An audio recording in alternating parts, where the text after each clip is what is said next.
everyone, ESS.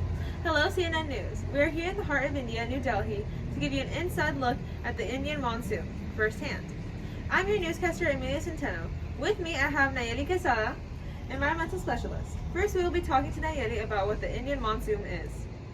Hello everyone. So the Indian monsoon occurs through the months of April and September throughout India and other countries like Sri Lanka, Bangladesh, and Myanmar. The monsoon is caused by the different temperatures of the land in the southwest Indian Ocean, which causes heavy rain, strong winds, and severe floods. The two main cities from India that get the most rain is Mumbai and Kolkata. The Indian monsoon is really important to the people of India and Southeast Asia because they depend on it for many reasons. One of them is that many of these countries don't have irrigation systems. Irrigation systems are artificial canal dishes, etc., that help promote the growth of crops. Not only that, but farmers also depend from the monsoon because they are able to keep their livestock well fed and healthy. Now on to Lena with positive and negative feedback loops, tipping points, and how positive feedback loops affect tipping points. Okay, so what we're looking at here is classified as a feedback loop. Feedback loops can either be positive or negative. In a positive feedback loop, effects of the system are amplified. Factor A causes factor B to increase, which will then increase factor A again. In a negative feedback loop, the output is fed back into the system to reverse the direction of change of the output. The system will maintain a specific equilibrium as it continues. The Indian monsoon would be closest to a negative feedback loop. This is because the large amount of rain that falls during monsoon season can make up anywhere between 50 to 90% of different parts of India's annual rainfall.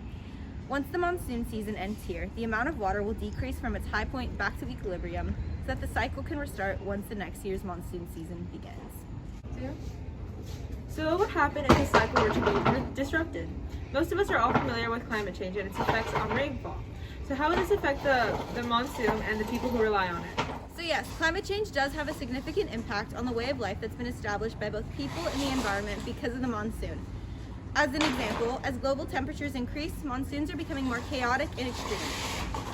For every degree Celsius that the globe warms, the amount of rain during monsoons will very likely increase about 5%. When too much rain falls, it can be detrimental to the crops and vegetation. Rice, which is one of India's most important crops, will most definitely suffer with too much rainfall. Now to give you an even more personalized inside look, we have a very special guest who prefers to be unnamed. But we'll go into more detail about the biological diversity in these countries that are affected by the Indian monsoon. The biological diversity of India and the countries that are affected by the Indian monsoon are extremely diverse. Some countries that are affected by the Indian monsoon are India, Sri Lanka, Bangladesh, and Myanmar.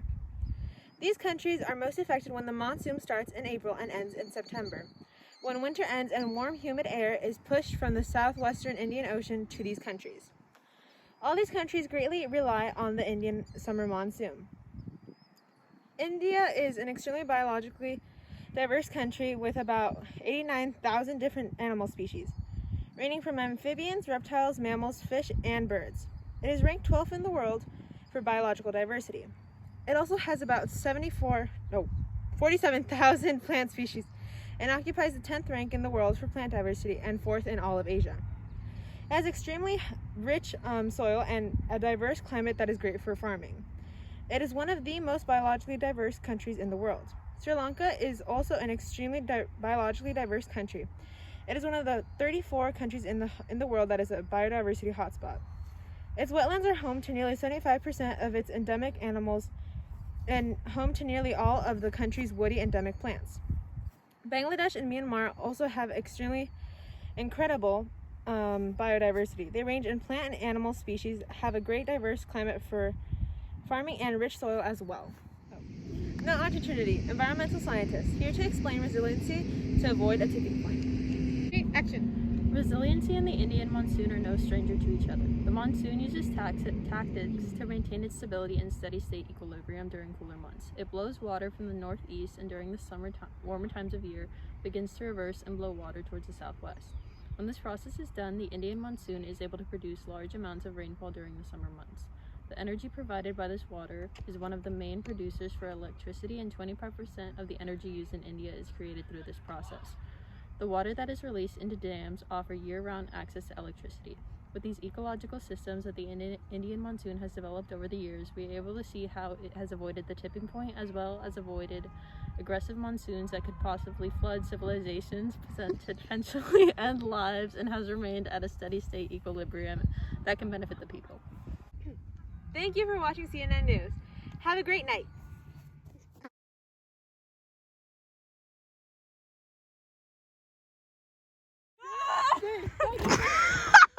Give you an inside look at the Indian monsoon. Wait. You gotta tell me what. Go! Okay. So yes, climate change does have a significant impact on the way of life. Go.